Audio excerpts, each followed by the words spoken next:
제목을 따라해 보시기 바랍니다. 말에는 영성이 담겨져 있습니다. 말에는 영성이 담겨져 있습니다. 우리 옆 사람과 인사하겠습니다. 잘 오셨습니다. 사랑합니다. 축복합니다. 특별히 토요일 날 이 장소가 약간 비좁습니다. 그래서 자리가 없으신 분들은 성가대좌석으로 앞으로 얼른 목사님들이 안내하지 않아도 나오시기 부탁을 드립니다. 이제 리모델링 과정이 아주 급속도로 진행 중에 있습니다. 여러분 기도해 주신 덕분에 아주 순조롭게 철거 작업이 다 마무리되고 다음 주부터는 이제 그 안에 내부 공사를 시작하게 됩니다. 여러분 잊지 말고 계속해서 기도해 주시기를 부탁을 드립니다. 어제부로 우리 카페 모든 기구와 또 머신, 그 카페 커피 머신 다 들어왔습니다. 오늘 모든 희연하는 시간을 갖는다고 합니다. 혹시 우리 안락교회 커피가 궁금하신 분들은 2시 이후에 오시면 공짜로 드실 수 있답니다. 여러분 오셔서 교회가 어떻게 진행되는지도 여러분 보시고, 또 많은 분들이 어제 밤 11시까지 다 세팅하고 준비하느라 고생하시더라고요. 다 우리 교회 교인들이십니다. 여러분의 말 한마디가 그들을 또 춤추게 하고 또 모든 힘든 것들을 다 사라지게 하는 줄로 믿습니다. 여기서 중요합니다. 말 한마디가. 우리의 신앙을 바라보려면 저 사람의 믿음이 어느 정도일까 궁금하지 않습니까? 여러분은? 저 사람의 내면은 도대체 어떤 사람일까? 저 사람의 인격은 도대체 어떤 분일까? 저 사람이 살아왔던 삶의 과거와 흔적과 내면은 도대체 어떤 모양일까 궁금하거들랑 그 사람이 하는 말을 보면 된답니다. 그래서 우리는 자기 자신이 하는 말을 들여다볼 필요가 있어요.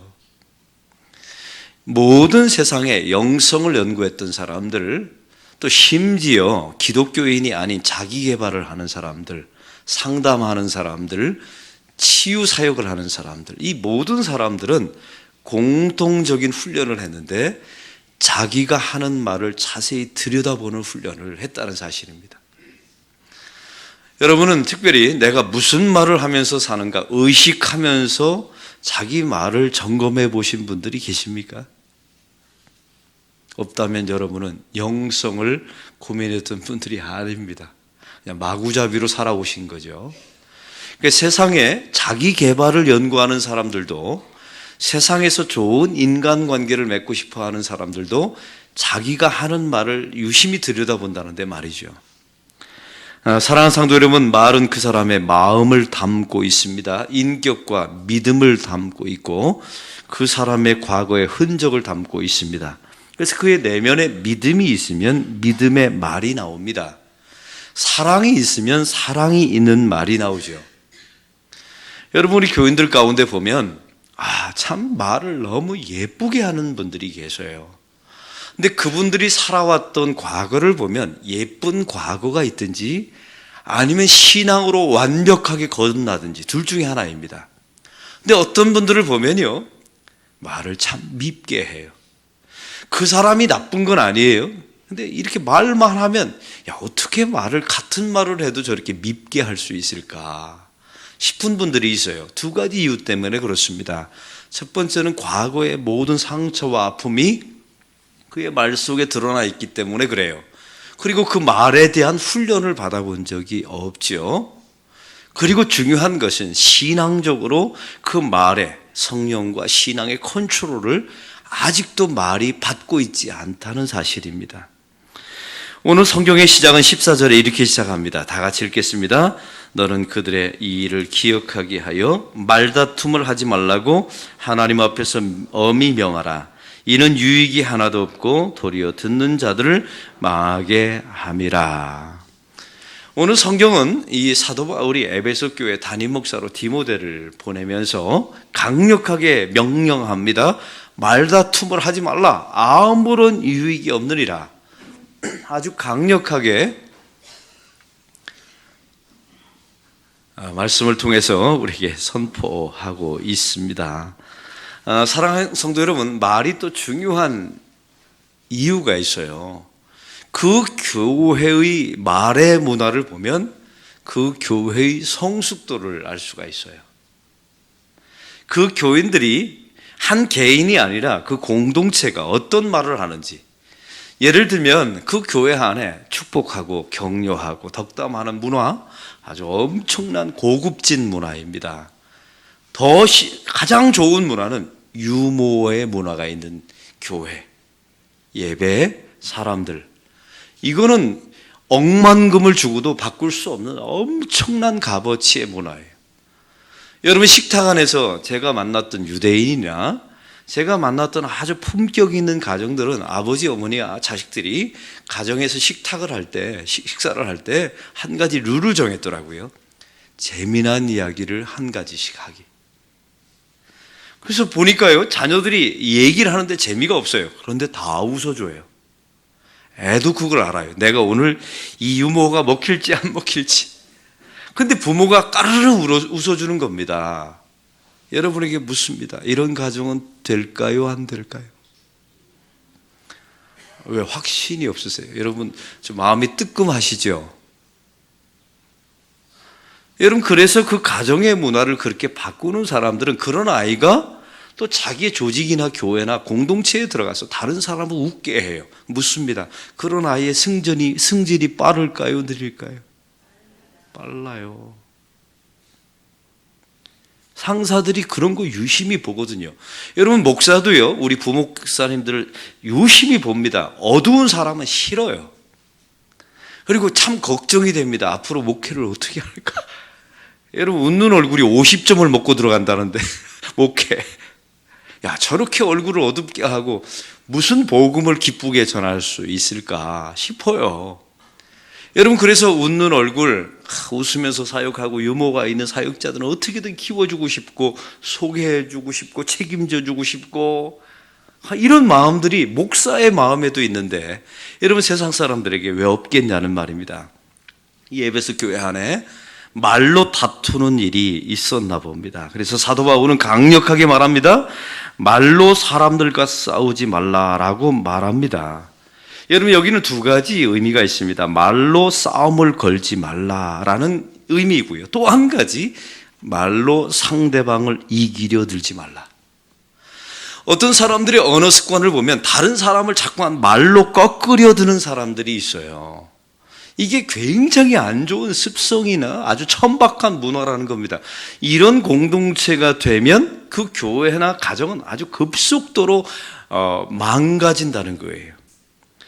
오늘 그래서 14절에 말로 싸우지 말아야 되는 이유가 나와 있습니다. 16절에도 나와 있죠. 망령되고. 한번 16절을 다 같이 읽겠습니다. 망령되고 헛된 말을 버리라. 그들은 경건하지 아니하며 점점 나아가나니. 여러분, 망령되다라는 말은 헛되다, 부질없다 이런 의미도 있지만 반드시 그 공동체를 망하게 한다, 이런 의미가 담겨져 있어요. 그래서 이 말은 또 한 가지, 말로 사람이 싸우지 말아야 되는 이유 가운데는 유익이 하나도 없다는 겁니다. 여러분, 해보셨죠? 말싸움에서 이긴 사람과 질 사람이 있어요. 이긴 사람은 기분이 좋습니까? 찝찝해요. 이겨놓고도 기분이 이상해요. 또 진 사람은요, 져서 굉장히 기분 나쁩니다. 여러분, 복음을 전할 때 말싸움으로 복음을 전해서 승리한 경우 있었습니까? 없었어요. 여러분, 이 사도 바울이 아테네에서 이걸 이미 겪어본 겁니다. 자기는 모든 세상의 학문을 다 섭렵했어요. 최고의 학문의 지식을, 학벌을 가지고 있었습니다. 아테네는 철학의 도시였죠. 거기서 자기의 모든 철학적인 지식을 다 동원해서 말싸움 하다시피 복음을 전했더니 단 한 명도 안 믿었어요. 이 사도 바울의 모든 여정 가운데 그리스에서만큼은 단 한 명도 예수를 안 믿었어요. 저는 이런 상상을 해보게 됩니다. 사도 바울이 아주 겸손한 모습으로 기도하면서 그 그리스를 지나갔다면, 여러분, 그리스에서 복음을 또 그런 방식으로 말싸움하지 않고 그의 세상의 지식을 동원하지 않고 복음을 전했더라면 소크라테스와 아리스토텔레스가 예수를 믿지는 않았을까? 이 대목에 소크라테스와 아리스토텔레스가 누구 집 이름인가? 이 그리스의 작가자 유명했던 사랑하는 성도 여러분, 혹시 그런 상상을 해보는 겁니다. 플라톤이나 그 위에 있었던 수많은 철학자들이 예수는 믿지 않았을까? 이런 상상을 해보게 됩니다. 또한 오늘 성경 16절은 말합니다. 경건함을 잃어버립니다. 또한 듣는 모든 사람을, 14절에 보니까 듣는 사람을 망하게 한다는 거예요. 말싸움을 하면 말하는 사람은 물론이거니와 듣는 사람을 완전히 망하게 만든다는 겁니다. 경건함을 잃어버립니다. 또 이렇게 말싸움을 걸면 가장 나쁜 게 17절에 나와 있습니다. 다 같이 읽겠습니다.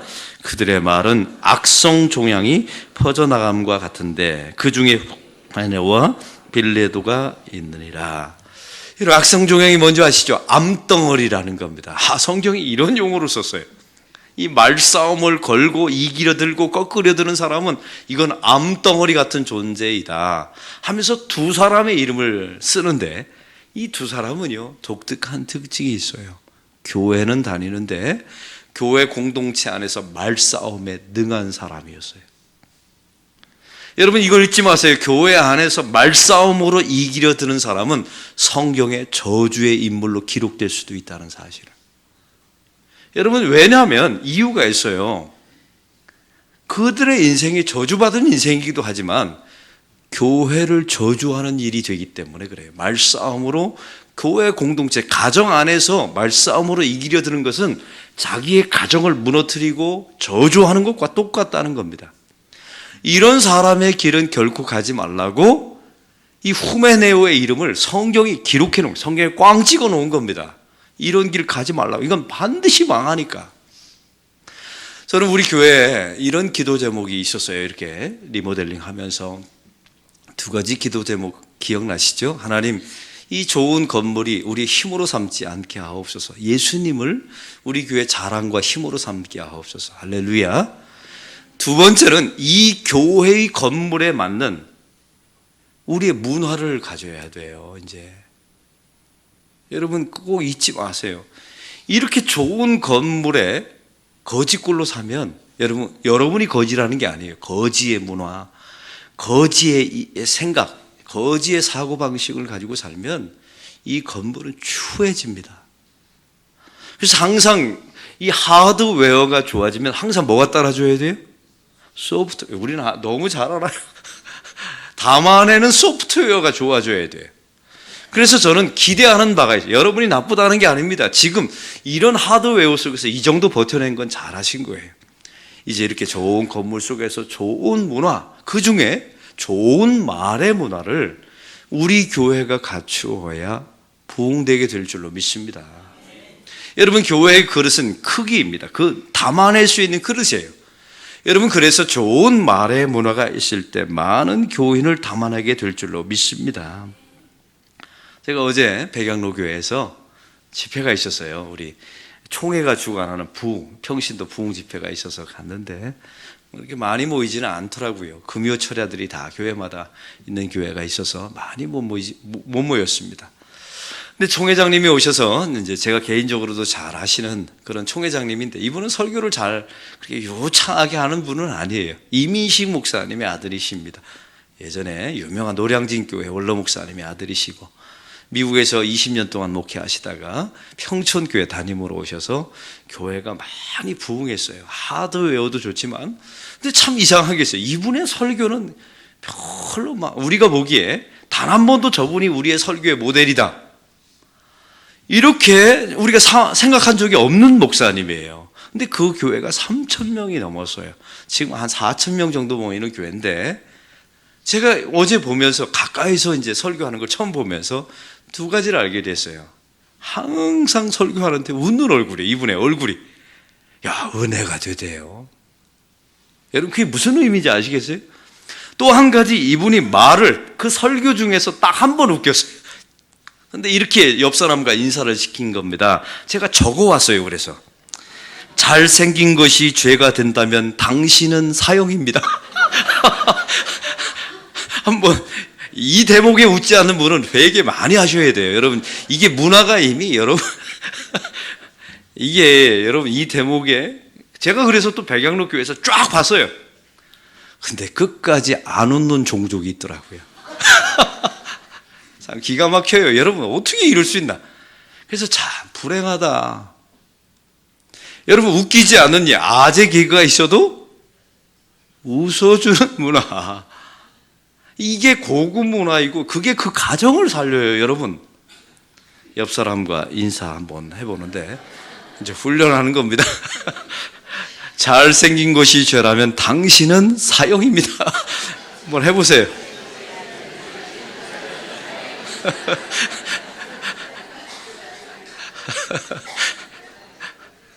집에 가서 이거 자녀들에게 한번 식탁에서 한번 써보세요. 잘생긴 게 죄라면 너는 무기징역이다 하면 애가 피하면서 웃는데 기분은? 이게 무슨 얘기입니까? 너는 진짜 잘생겼다는 말이잖아요. 그리고 한마디 하시면 돼요. 너는 누굴 닮아서 그렇게 잘생겼을까? 그럼 아이가 또 어이없어서 한번 웃을 거예요. 2번 웃었잖아요. 새벽에 이렇게 눈물이 나오네요. 사랑하는 성도 여러분, 이게 자녀를 살리는 거예요. 교회를 살리고, 여러분 순모임에서 이렇게 하면, 여러분 그 순이 왜 안 살겠습니까? 가면 그 순에 가면 한번 웃는데요. 세상에서 웃을 일이 없는데 그 순모임에 가서 한번 웃으면, 여러분 그 순모임이 얼마나 좋은 모임이 되겠습니까? 여러분 그래서 저는 참 안타까운 게 서울에서 정말 좋은 교회라고 말하는 교회들은 다 이런 문화가 있었어요. 근데 지방에서 싸우는 교회, 말싸움하는 교회, 다투는 교회는 이런 문화가 없어요. 기독교의 문화는 오늘 성경은 말합니다. 말싸움하지 말라. 이건 악성 종양과 같다라고 말씀하고 있어요. 사랑하는 성도 여러분, 왜 누가 말싸움으로 이기려 할까요? 나는 옳고 저 사람은 항상 틀리다고 생각하는 사람, 자기 의를 쌓는 사람이 말싸움을 겁니다. 자기 교만과 자기 승부욕이 강한 사람이 말싸움을 겁니다. 컴플렉스가 있는 사람이 말로 이겨 먹으려 듭니다. 여러분 잊지 마세요. 그래서 이게 굉장히 오늘 성경 말하는 사람도 망하고 듣는 사람도 망한다. 그러면 오늘 말씀에 그러면 우리의 대안은 무엇입니까? 오늘 성경의 15절은 이렇게 말합니다. 진리의 말씀을 옳게 판별하라. 한번 따라해 봅시다. 진리의 말씀을 옳게 판별하라.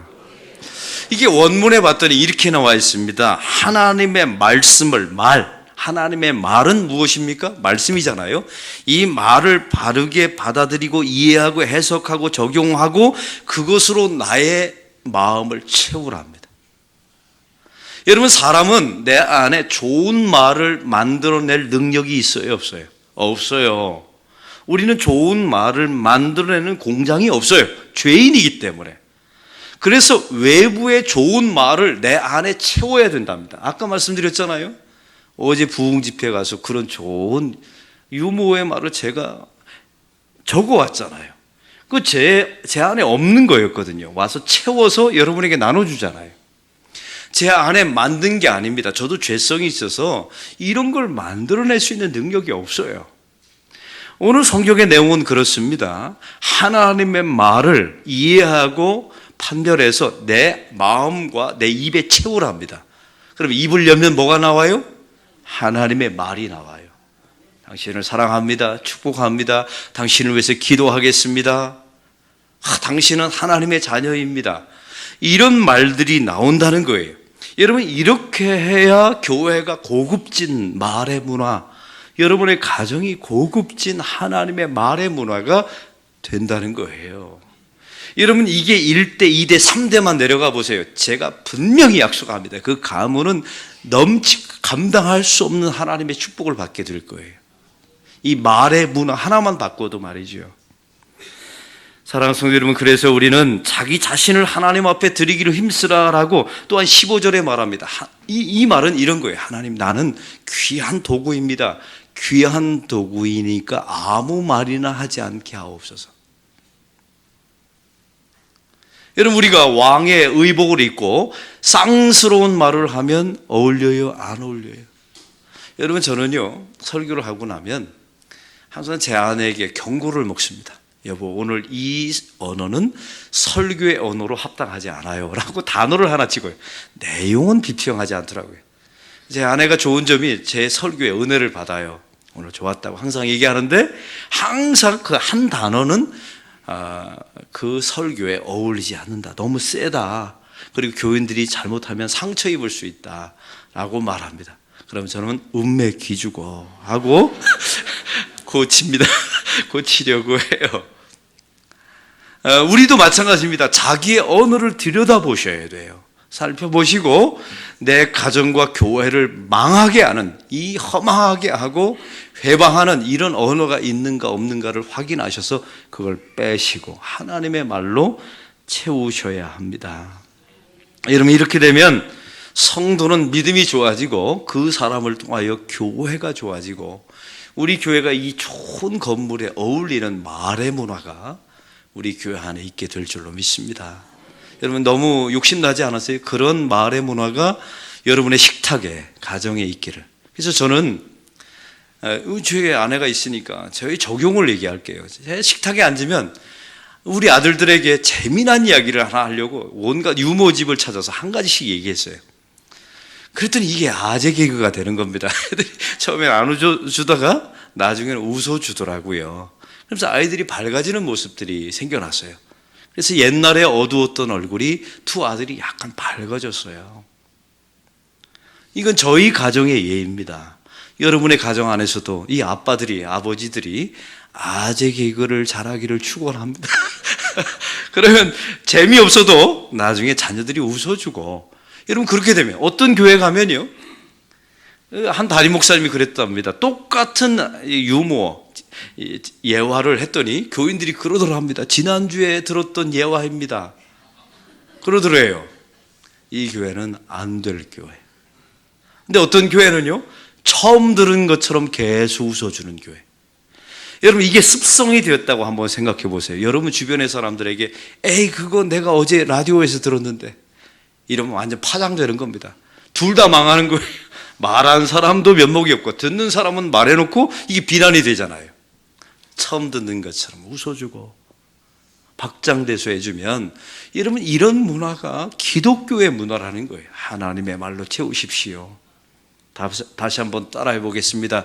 잘생긴 것이 죄가 된다면 당신은 사형입니다. 이렇게 우리 교회가 탈바꿈하기를 소망합니다. 기가 막힌 것은 하나님께서 이런 말씀을, 제가 시리즈 설교를 새벽 하는데 토요일에 항상 이렇게 걸려요.